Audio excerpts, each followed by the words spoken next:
রাজনগরে চন্দ্রপুরে দেওয়াল লিখনের মাধ্যমে নির্বাচনী প্রচার শুরু করলেন শতাব্দী রায়। বীরভূম লোকসভা কেন্দ্রের তৃণমূল প্রার্থী শতাব্দী রায় রাজনগর ব্লকে নিজের নির্বাচনী প্রচার শুরু করলেন মঙ্গলবার।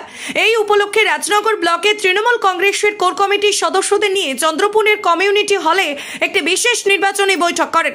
তৃণমূল প্রার্থীরা যাতে জেতে তার সর্বোচ্চ চেষ্টা করার আবেদন তৃণমূল কর্মীদের করেন শতাব্দী রায়। এরপর শিউড়ি বিধানসভা কেন্দ্রের বিধায়ক বিকাশ রায়চৌধুরী ও রাজনগর ব্লক তৃণমূল সভাপতি সুকুমার সাধুকে সঙ্গে নিয়ে চন্দ্রপুরের বিভিন্ন জায়গায় দেওয়াল লিখন শুরু করে এলাকায় নির্বাচনী প্রচার শুরু করলেন।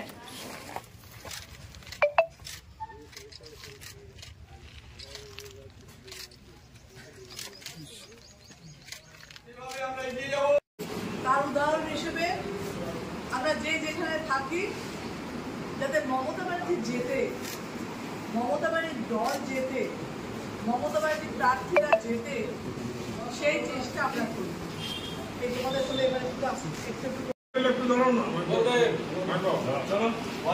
কিন্তু তারা আমাদের সঙ্গে কিন্তু সরাসরি যুদ্ধ করবে না, এটাই হচ্ছে তাদের উদ্দেশ্য।